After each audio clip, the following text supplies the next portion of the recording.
Pemilik Fufu Fafa orang PDIP sendiri. Atau kalau memang Fufu Fafa ini bukan orang PDIP, maka dia adalah moderator. Halo guys, ada video ibu-ibu yang mengungkap siapa sebenarnya itu Fufu Fafa. Cerdas sekali ya ibu ini. Mari kita lihat siapakah Fufu Fafa yang sebenarnya. Kalau dirimu menyerahkan pada Tuhan, Tuhan mana yang kau maksud, Besti? Di-spill dong, masa cuma orang itu doang? Emang sendirian mutusinnya?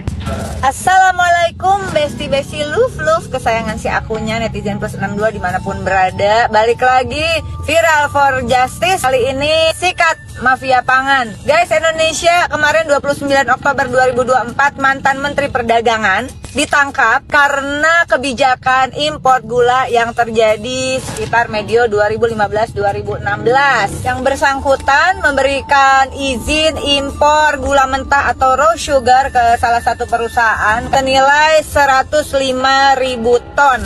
Akunya penasaran, bener hanya 105.000 ton, dan aku jadi ingat peristiwa nyelkit di hatiku di tahun 2016. Rike Diah Pitaloka tolak impor gula mentah. Rapat Komisi 6 DPR RI dengan mantan menteri yang katanya menyerahkan semuanya pada Tuhan. Akan ada impor raw sugar atau gula mentah 380.000 ton. Saya menolak keras karena tidak jelas roadmap-nya, tidak jelas datanya. Benarkah kita butuh saat itu untuk impor? Dan dari hitungan analisisnya saat itu, importasi 380.000 ton gula tersebut akan datang ke Indonesia bertepatan dengan panen raya tebu di tanah air yang pasti akan merugikan petani tebu kita. Guys, waktu itu gak masuk logikaku ya, diintimidasi kayak gitu untuk menyetujui impor, bawa pasukan ya ke Komisi 6. Tapi aku juga bilang, ya Tuhan, kuserahkan kepadamu, tunjukkan yang benar itu benar, berikan kami kekuatan memperjuangkan kebenaran, tunjukkan yang zolim itu zolim, berikan kami kekuatan untuk melawan kezoliman. Doanya orang yang ditindes ya, juga para petani tebu yang dirugikan. Masya Allah, subhanallah. Jadi kalau dirimu menyerahkan pada Tuhan, Tuhan mana yang kau maksud, Besti? Saya mendukung Presiden Prabowo yang memperjuangkan kedaulatan pangan, dan kedaulatan pangan itu, ketahanan pangan pastinya harus sikat mafia pangan, termasuk dalam hal ini gula impor yang gak jelas roadmapnya, yang gak jelas datanya dipaksakan. Di-spill dong, masa cuma orang itu doang? Emang sendirian mutusinnya? Yuk, spill yuk, Kejaksaan Agung semangat, salam sopan Indonesia. Orang gila mana coba? Orang gila mana yang udah jelas-jelas koruptor masih didukung dan juga diberi doa? Sakit nih orang. Nih gue kasih tahu sama lu pada ya, kalian kalau mau jadi koruptor harus berteman sama Anies Baswedan, karena ketika kalian ditangkap kalian bakalan didukung. Kalian baca nih kata-kata abah kalian untuk Tom Lempong, semuanya berkontradiksi. Tom, jangan berhenti mencintai Indonesia dan rakyatnya. Kalau lu bener-bener mencintai Indonesia dan rakyatnya, nggak mungkin lu korupsi, kocak. Sumpah gue gak habis pikir gitu ya, hanya gara-gara berteman 20 tahun katanya. Bodoh amat, kalau temen lu koruptor ya koruptor. Bisa-bisanya seorang koruptor didukung, diberi semangat. Sakit loh. Alhamdulillah ya Allah, engkau telah melindungi bangsa ini dari Anies Baswedan dan juga komplotannya. Dapat di sini yang kayak setelah kejadian ini merasa bersyukur gitu kan, kayak Allah benar-benar sayang kepada bangsa kita guys. Alhamdulillah banget loh, kita nggak dipimpin sama orang yang kayak gini tadi ya, menyemangati para koruptor. Apapun itu, koruptor adalah musuh bangsa kita. Kita harus lawan bersama-sama. Kalau perlu terapkan hukuman mati kepada koruptor atau sahkan rancangan undang-undang perampasan aset. Benar nggak? Bagaimana para pembenci ini membuat akun Fufu Fafa seolah-olah milik Mas Gibran. Pembenci Pak Jokowi yang merasa kecewa karena gagal menjatuhkan Pak Jokowi berkali-kali sejak tahun 2014. Kemudian mereka juga gagal menjatuhkan pasangan Prabowo Gibran di ajang Pilpres 2024. Sebutlah namanya Kebo. Si Kebo ini bersama teman-temannya, sebut saja Kebo CS, mengupayakan sebuah rekayasa untuk mengadu domba agar Bapak Prabowo Subianto membenci pasangannya Mas Gibran. Setelah mereka gagal mengalahkan Pak Prabowo, kemudian Pak Prabowo dinyatakan menang bersama Mas Gibran, maka ada upaya-upaya untuk memecah belah mereka berdua. Kemudian si Kebo ini mencari ide dan menemukan ide untuk mencari akun-akun yang dijadikan kambing hitam. Akun ini akan direkayasa seolah-olah milik Mas Gibran. Mereka akan mencari akun-akun yang terbiasa mencaci maki Pak Prabowo. Kalau nanti mereka bisa membuktikan bahwa akun tersebut adalah milik Mas Gibran, otomatis Bapak Prabowo akan nggak enak hati atau marah atau tersinggung atau bagaimana lah. Sehingga nanti hubungan mereka tidak baik dan kemudian nanti hubungan mereka tidak langgeng. Dan ketika memerintah, tidak harmonis, maka terjadi kekacauan. Tapi sebenarnya tujuan mereka agar pelantikan Mas Gibran ini batal. Mereka memahami bahwa Pak Prabowo ini emosional. Apalagi kalau mereka mendapatkan akun yang dulunya mencaci maki Pak Prabowo, keluarganya, apalagi anaknya dengan kata-kata kotor. Pasti Pak Prabowo akan marah nih. Kemudian mereka membagi tugas untuk mencari akun-akun tersebut, baik di aplikasi X maupun di aplikasi Kaskus. Akhirnya mereka menemukan akun dengan nama Fufu Fafa yang memang rajin sekali mengomentari thread-thread yang ada kaitannya dengan Bapak Prabowo. Hanya saja tugas mereka sangat berat. Kenapa? Karena mereka harus menghapus sebagian dari status-status Fufu Fafa ini agar tidak terdeteksi jati diri Fufu Fafa yang sebenarnya. Untuk menguatkan keyakinan netizen bahwa Fufu Fafa ini milik Mas Gibran, maka mereka akan mencari akun lain yang dikait-kaitkan dengan Fufu Fafa. Karena ternyata mereka mendapati Fufu Fafa ini status-statusnya hanya sekitar mencaci maki Pak Prabowo, nggak ada yang lebih heboh lagi. Mereka akan mencari yang lebih heboh lagi, seolah-olah Fufu Fafa ini adalah akun yang baru dibikin karena dia pernah punya akun lama tapi dibekukan. Namanya Raka Genarli. Karena apa? Mereka temannya si Kebo ini menemukan bahwa Raka Genarli ini akun Kaskus yang dibuatnya sudah lama, 2006, kemudian vakum.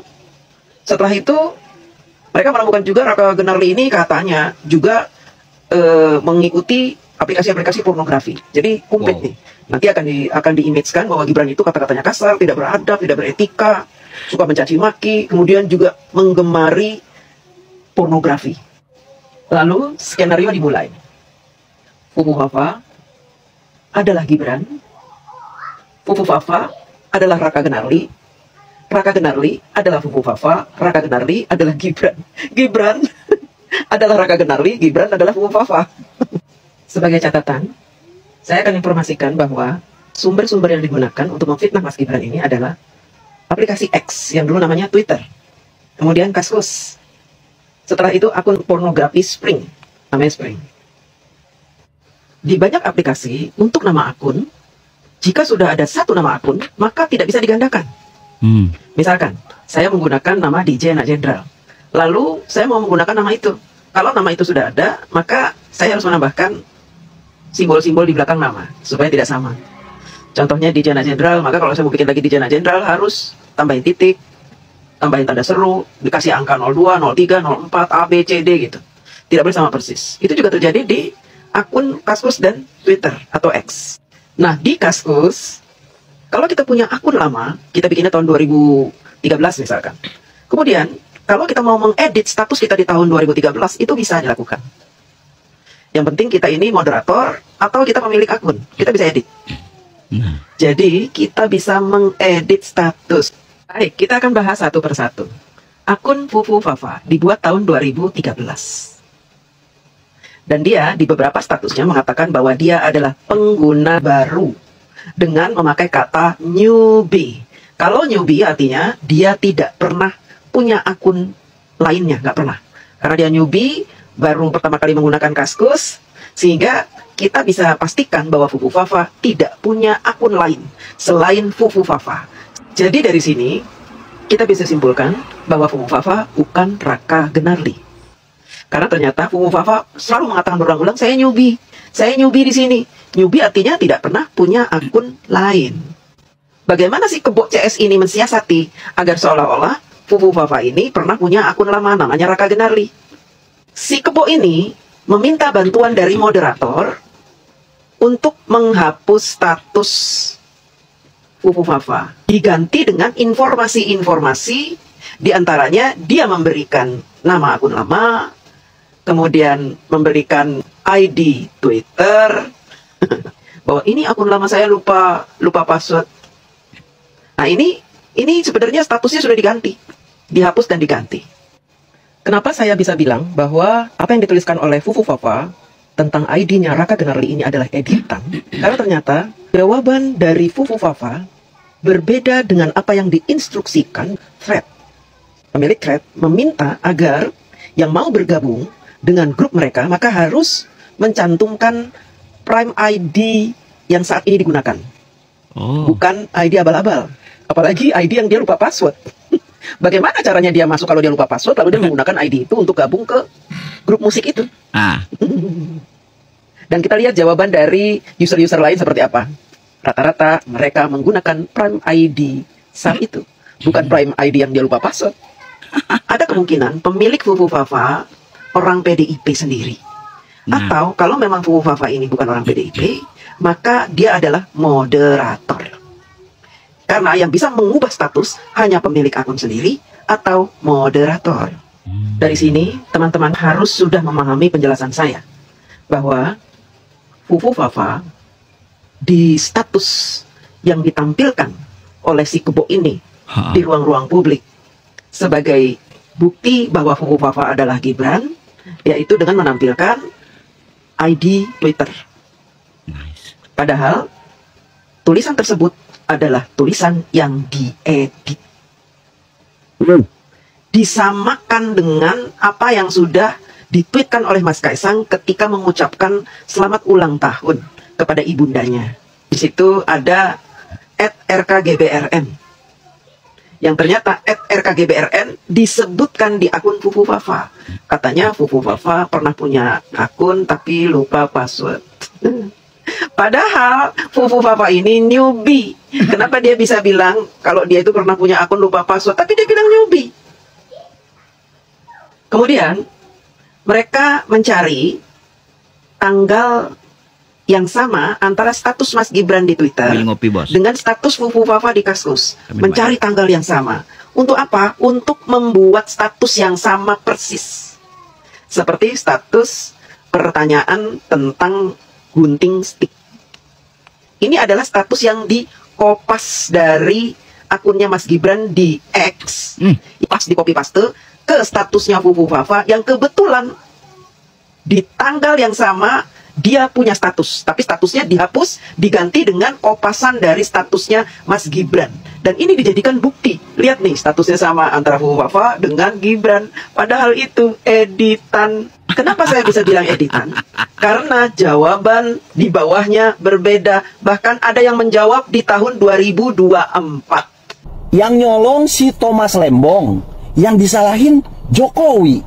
Ini kan nggak masuk di akal. Itu sama aja kayak gini loh. Kamu punya tetangga, tetanggamu tuh ngasih tahu setahun yang lalu, ya kan? Hati-hati dengan yang namanya si Thomas, dia itu suka mencuri, ya kan? Nah, sekarang rumahmu itu dicuri beneran tuh sama si Thomas. Lah kamu malah nyalahin tetangga kamu yang ngasih tahu, ya kan? Nah ini gimana, nggak masuk di akal gitu loh. Malah kamu nuduh tetangga kamu, wah ini kong kali kong nih. Tetanggamu itu sama si Thomas, kan begitu.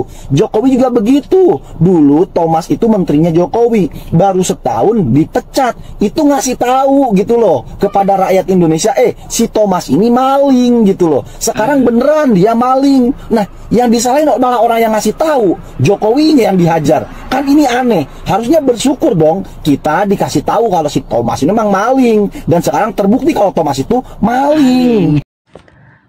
Demikian guys penjelasan video sebenarnya siapa itu Fufu Fafa dan tentang kasus-kasus korupsi yang lain.